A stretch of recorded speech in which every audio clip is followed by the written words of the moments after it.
E aqui eu trouxe um pouco, na verdade eu falei o tempo inteiro de oncohematologia, né? Mas aqui mais especificamente, a oncohematologia, começando pela síndrome mielodisplásica. A síndrome mielodisplásica, o que ela é? Ela é um distúrbio de produção geral das células da medula. Como assim? Todas as células estão prejudicadas? Sim, a produção de todas as células está prejudicada. Por quê? Porque a medula ela fica cheia de progenitores, que é essa displasia de progenitores hematopoéticos, ela fica cheia de blastos, cheia de eritrócitos imaturos, cheia de células jovens.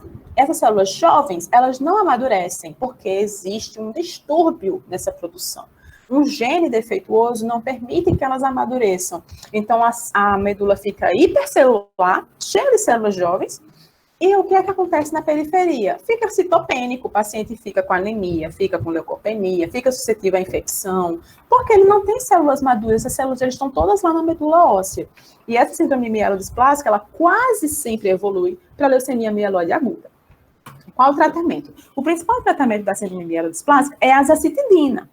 A azacitidina, veja só que bem, ela não interage com nada, porque ela é um medicamento administrado por via subcutânea e ela é muito específica. Ela hipometila o DNA diretamente nas células que são anormais. Como assim? Como é que ela vai identificar uma célula anormal? A célula normal, ela se reproduz de uma velocidade muito maior do que a célula normal não. A célula anormal, a célula defeituosa, ela se reproduz de uma velocidade muito maior do que aquela célula que se reproduz normalmente. Então, a azacitidina, ela hipometila o DNA de células que se reproduzem rapidamente. Então, ela vai matar essa célula porque ela vai impedir a síntese do DNA, a replicação do DNA, certo? Então, quase não tem interação por causa disso, porque ela é um medicamento muito específico. E como ela é administrada por via subcutânea, ela não passa por metabolismo de primeira passagem. Ela tem uma pequena perda ali a nível de derme, só que ela vai diretamente para a corrente sanguínea, depois de ter atravessado a derme. E a decitabina, talidomida, lenalidomida, né? As temíveis talidomida, lenalidomida dos bebês, elas são muito bem-vindas na síndrome mielodisplásica, porque elas conseguem controlar a proliferação dos plasmócitos. Tanto na síndrome mielodisplásica como no mieloma múltiplo refratário ao tratamento, esses medicamentos são muito bem utilizados. E o que a gente tem de interação deles é só a lenalidomida, a talidomida também, tá? Que interage com a digoxina, causando cardiotoxicidade. Por quê? Aumenta a concentração da digoxina, tá? Então, a gente tem que monitorar os níveis plasmáticos de digoxina, se não for possível um ajuste posológico de redução da dose. Os demais medicamentos não possuem interação. Mas assim, né, além do paciente ter uma síndrome mielodisplásica, de que tem um defeito em todas as células, pelo menos os medicamentos que são usados não têm interação. Tá? A daunormicina, que ela é utilizada em... também não coloquei, mas é utilizada na síndrome mielodisplásica. Ela é um quimioterápico. Tá? O quimioterápico, ele vai interagir com vacinas vivas.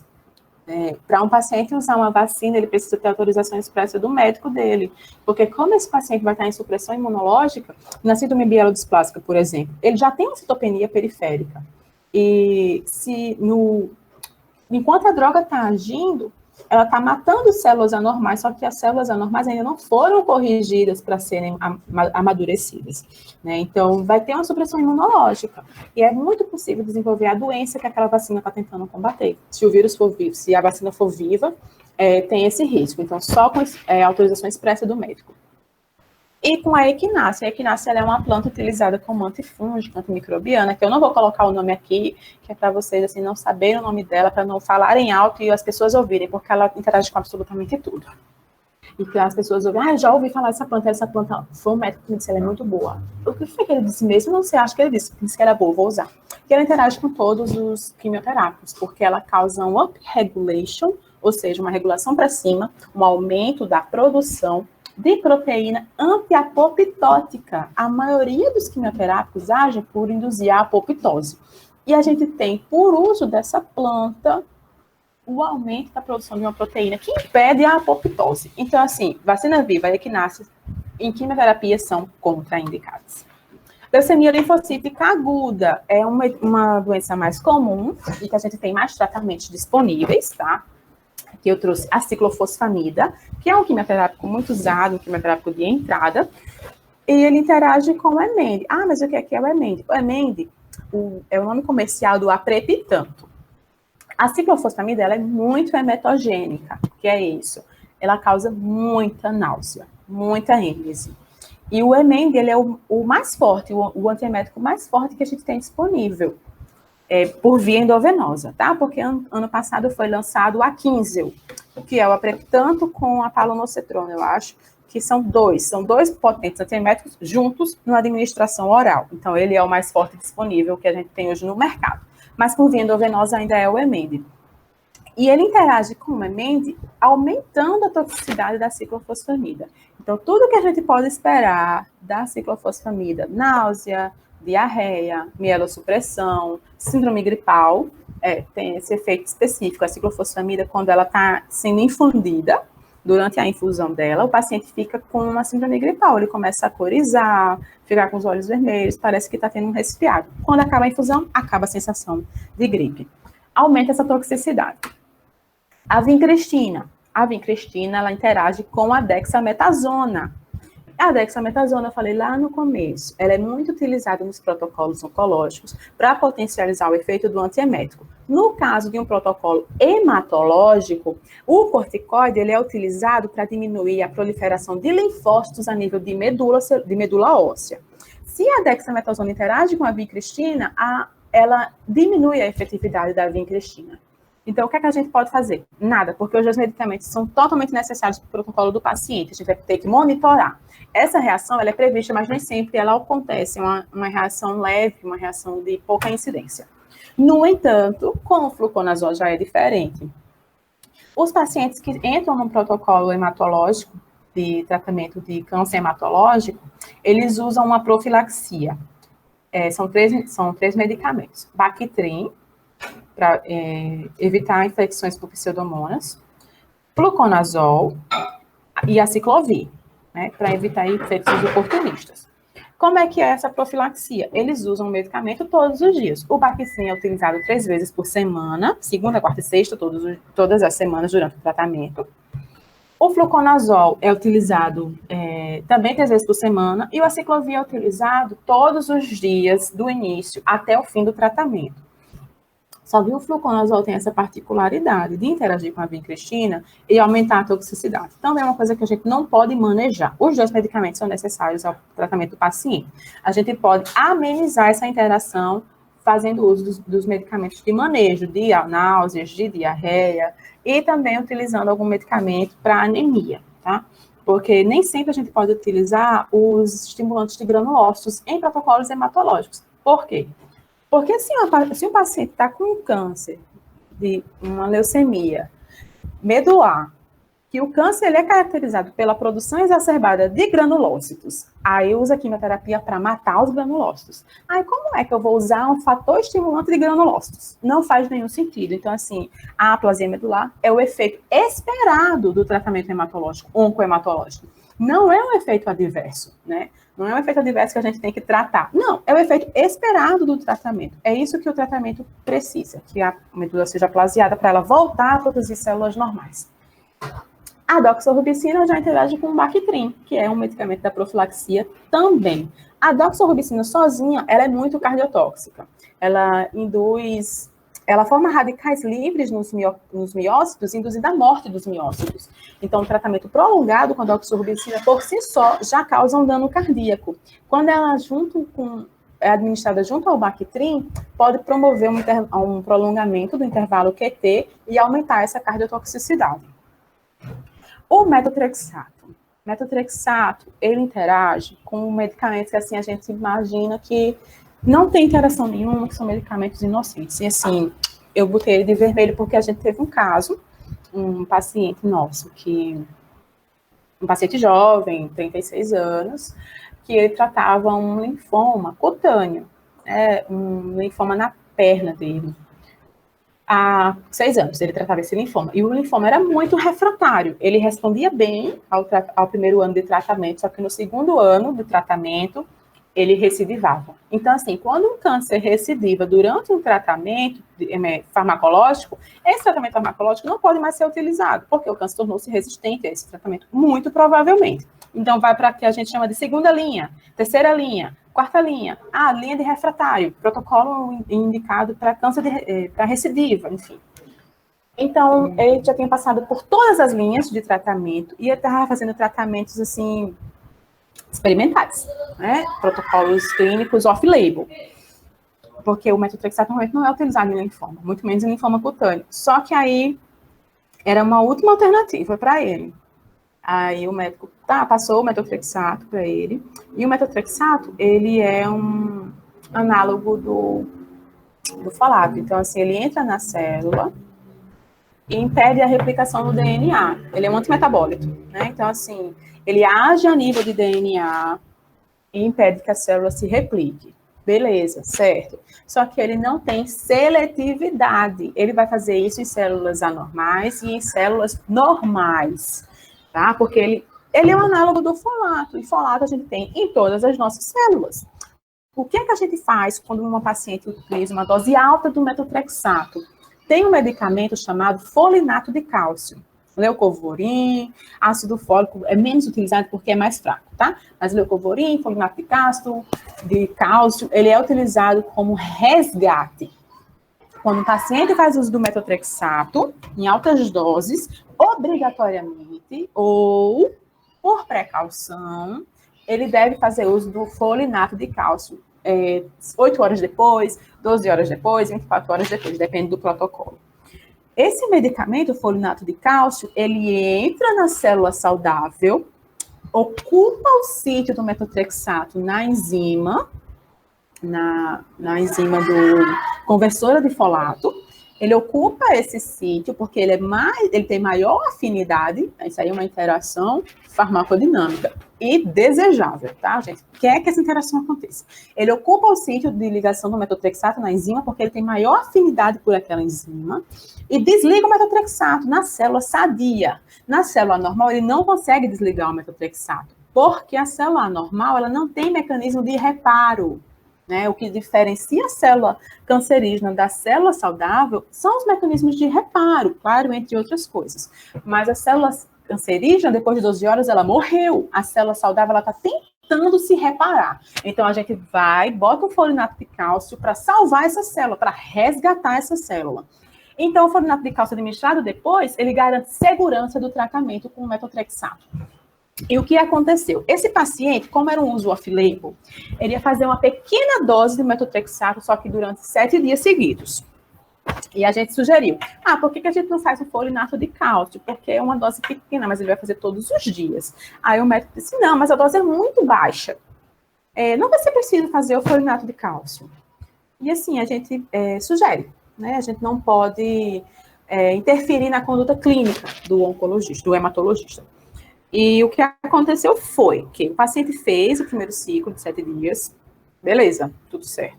Segundo ciclo de 7 dias, ok, náusea, diarreia, tudo manejável. Só que no terceiro ciclo, o metotrexato tem uma característica de dose cumulativa. Essa dose cumulativa estava indo para uma janela terapêutica bem mais estreita. O que aconteceu no terceiro ciclo foi que o paciente entrou num nadir, ele foi assim, a medula dele foi aplasiada, aí fez granuloquine para estimular granulócitos, para diminuir a infecção. Só que sem o folinato de cálcio, a célula saudável não conseguia reparar. Então, assim, matou todas as células dele. Ele teve uma reação horrível, foi uma reação exacerbada de toxicidade do metotrexato. E a gente ficou assim, poxa, o que é que está acontecendo, né? Porque só o metotrexato, pela dose baixa, realmente ele não faria tudo isso. Aí a gente descobriu que o paciente estava com dor muscular. Fazer quimioterapia e ter dor muscular é a mesma coisa. Parece ser a mesma coisa. Aí ele tomava Torcilax. O Torcilax tem diclofenaco. E o diclofenaco aumenta a toxicidade do metotrexato.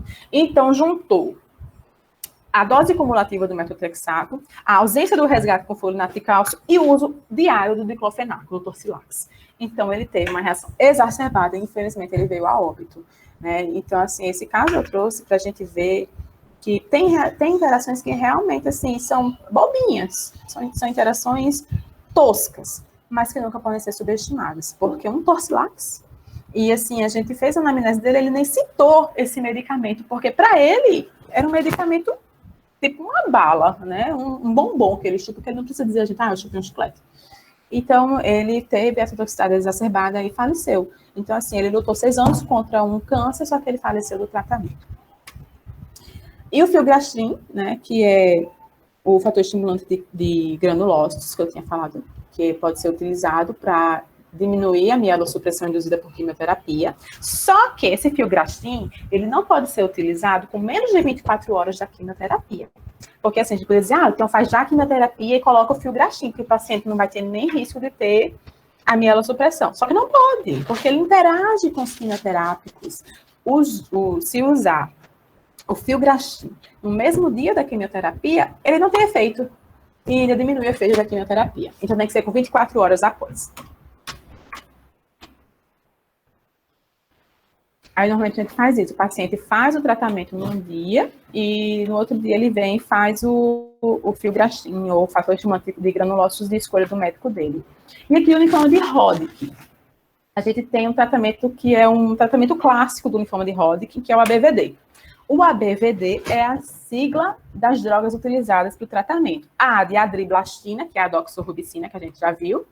B de bleomicina. V de vinblastina e D de dacarbazina. Esse protocolo é de entrada, linfoma de Hodgkin vai fazer a BVD. E tem até uma particularidade que o nosso país parou de produzir a bleomicina, não me pergunte por quê ou por quem, não sei. A gente agora só consegue a bleomicina importada. E assim, os custos se tornaram absurdos, né? O Bonar, que era produzido nacionalmente, tinha um custo muito mais baixo. O custo agora está assim, não sei o valor exato, tá? Mas, por exemplo, se o Bonar era R$280, para importar um frasco de bleomicina, a gente está gastando R$5.000. É uma coisa nesse patamar. E, assim, essas drogas juntas são usadas porque elas têm um sinergismo de efeito, interação benéfica, proposital, para combater a doença, porém também tem um sinergismo de toxicidade. Uma interage com a outra, aumentando a toxicidade uma da outra. E essas toxicidades são principalmente as gastrointestinais. Falta de apetite, diarreia e náuseas. Também a gente consegue manejar, tá? Se o paciente começa a usar um antiemético no dia que ele está fazendo a quimioterapia, diminui 30% as chances dele ter náuseas, né? A gente chama de profilaxia antiemética.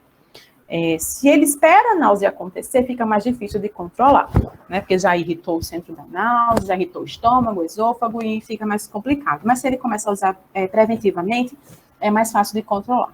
A inapetência, complexo B, né? Tá com falta de apetite, vai tomar complexo B, porque a gente não quer que o paciente oncológico perca peso. E náusea, usa o antiemético. Antidiarreico para diarreia. Linfoma não Hodgkin. Essa questão assim, do linfoma não Hodgkin indolente, o que é isso? É um linfoma.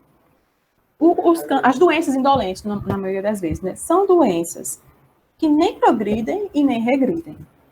São doenças de progressão lenta, mas tão lenta que a quimioterapia não é interessante. Porque a quimioterapia ela age em células de reprodução rápida.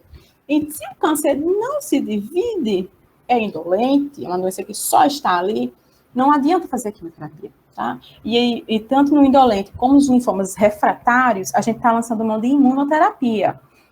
É uma coisa nova, a gente ainda não tem a aprovação da FDA, é um uso off-label, comprovado por estudos clínicos, por pesquisas clínicas qualificadas, e o principal utilizado é o nivolumab, que é o Opdivo.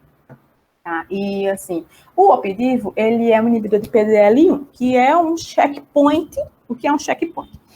Os checkpoints são estruturas que as nossas células exibem em sua superfície para provar para o nosso sistema imunológico que elas são nossas, que elas são do nosso corpo. O PDL1, por exemplo, a minha hemácia não, deixa eu ver, a minha célula da pele, né? Um fibroblasto. O meu fibroblasto, ele exibe um PDL1, então o linfócito passa pelo meu fibroblasto. Não, ele tem um PDL1, então ele pertence a esse corpo. Eu não vou atacar. O câncer faz a mesma coisa. Existem algumas células cancerígenas que exibem em sua superfície PDL1. Com esse mecanismo, ela escapa do ataque imunológico. O linfócito não reconhece o câncer e ele consegue progredir. Né? Por isso que alguns cânceres são refratários, porque a quimioterapia ela precisa também do sistema imunológico para conseguir trabalhar melhor. Então, o nivolumab, ele inibe esse PDL1. Se ele inibe o PDL1, a célula fica sem máscaras, a gente diz isso. A imunoterapia, ela tira as máscaras do tumor e o sistema imunológico consegue enxergar essa célula cancerígena e matá-la. Interage com corticoides. Interage com corticoides, por causa dos receptores tirosina quinase, PDL1, receptor tirosina quinase. Os corticoides têm maior afinidade por esses sítios de ligação, né? Então, eles vão competir com a imunoterapia. Além disso, desse mecanismo direto, tem um mecanismo indireto de supressão do sistema imunológico. Se eu estou fazendo imunoterapia, o sistema imunológico precisa estar a todo vapor para conseguir combater a célula cancerígena. Se eu tenho uma supressão do sistema imunológico, ele não vai conseguir combater a célula cancerígena que foi desmascarada pela imunoterapia. Então, também tem essa interação indireta, tá? Mieloma múltiplo. O mieloma múltiplo tem vários tipos de tratamento. Talidomida com dexametasona, bortezomib com dexametasona, doxorubicina com dexametasona. Por que essa dexametasona? Porque ela impede a proliferação de plasmócitos e linfócitos na nível de medula óssea, tá? Aqui eu trouxe algumas interações da dexametasona. A gente tem que lembrar que a dexa é um AIE, é um corticoide. Então, ela vai interagir com todos os medicamentos que agem a nível de função renal, espironolactona, diuréticos, aqueles antihipertensivos, enfim. Com a produção de prostaglandinas, os AINES, por exemplo, com o controle de pressão arterial, os antihipertensivos, com a pressão ocular. Tá? A dexametasona, por ser um corticoide, ela aumenta a pressão ocular. Então, a gente muitas vezes tem que fazer ajustes dos colírios para glaucoma que o paciente usa. Ou porque ele não está usando direito, ou porque ele vai precisar acrescentar algum. Porque vai aumentar essa pressão ocular, principalmente em portadores de glaucoma de ângulo reto. E também vai interagir com todos os medicamentos que controlam a glicemia, porque, como a gente sabe, o corticoide, ele tem um descompasso, né? Ele faz um desequilíbrio no controle glicêmico dos pacientes. O bortezomib.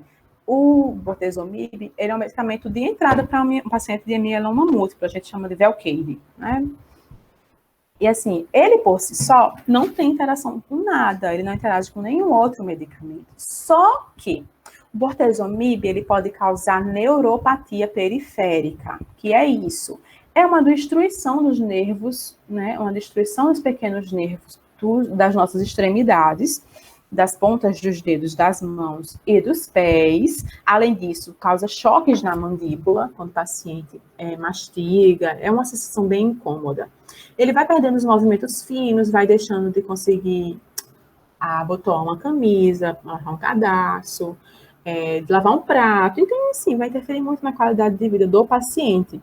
Tem paciente que não consegue nem andar, porque pisar no chão dá choque. Assim, aquela sensação quando a gente está com a perna dormente, aí a dormência vai passando, dá aquela sensação de dor, de desespero, que não pode tocar, não pode mexer. A neuropatia é aquilo, só que assim, para sempre, intermitentemente. Quando causa essa neuropatia, ela não tem tratamento, certo? O tratamento é suspender o tratamento com bortezomib, que não é possível. Então, tem alguns medicamentos usados off-label, que ajudam no controle dessa neuropatia. Os anticonvulsivantes, como a gabapentina, e a pregabalina, que é um antidepressivo. Então, assim, esses medicamentos, eles interagem. O bortezomib não tem nenhuma interação, mas se causar neuropatia, que vai ser preciso fazer um tratamento farmacológico, o tratamento farmacológico vai interagir. A gente sabe que eles têm efeitos sedativos sinérgicos. Basta que o paciente use um Rivotril para dormir, ele vai ter aumento da sedação. O paciente está com dor. O mieloma múltiplo causa fratura óssea. É lógico que esse paciente vai ter dor. Ele vai usar um opioide. Vai ter aumento da sedação e risco de depressão respiratória. Então, assim, não é o medicamento em si que está causando a interação, mas esse medicamento causa uma reação adversa que precisa de um tratamento farmacológico. E esse tratamento farmacológico vai ter uma interação que muitas vezes é mais perigosa do que o medicamento em si, né? Do que o tratamento quimioterápico. O que é que a gente pode fazer? Acompanhar, tá? Os pacientes mais idosos, normalmente a gente os médicos não prescrevem, tá, o tratamento da neuropatia, porque é um tratamento off-label e é um tratamento que tem riscos, né? E os pacientes mais jovens a gente acompanha. Se começar a ter efeito sedativo, troca. Né? Às vezes ele responde bem a pregabalina e não tem a sedação que tem com a gabapentina, ou vice-versa, tá? Concluindo, a interação medicamentosa, ela existe, só que é preciso uma avaliação multidisciplinar, Para a gente resolver, é preciso integração das equipes, e para a gente ajudar o paciente, de fato, é preciso acompanhar esse paciente. Esse paciente ele precisa ser ator do tratamento dele, ele precisa estar protagonizando esse tratamento, tendo as informações necessárias e coerentes, de forma tecnicamente importante, para que ele entenda o que é que está acontecendo com ele, que é para ele não se assustar e abandonar o tratamento. E assim, se toda a equipe está empenhada na adesão desse tratamento, no cuidado desse paciente, ele vai se sentir muito mais seguro e vai conseguir identificar de uma forma mais fácil qualquer tipo de coisa que está acontecendo com o corpo dele, né? Porque se o paciente conhece o seu corpo, ele vai saber o que é que está errado. Ah, estou com uma dorzinha aqui que não existia antes. Então, se tem uma equipe de médico, de farmacêutico, de enfermeiro, psicólogo, nutricionista, atendendo esse paciente, ele vai se sentir muito mais confortável em relatar esse efeito. Então, é preciso essa multidisciplinaridade, essa integração entre a gente, né, entre as equipes, não só as equipes do serviço, mas entre outros serviços também, como aquele caso do neurologista que eu falei no começo, e o acompanhamento desse paciente. Então, é isso. Agradeço a oportunidade e a atenção de vocês.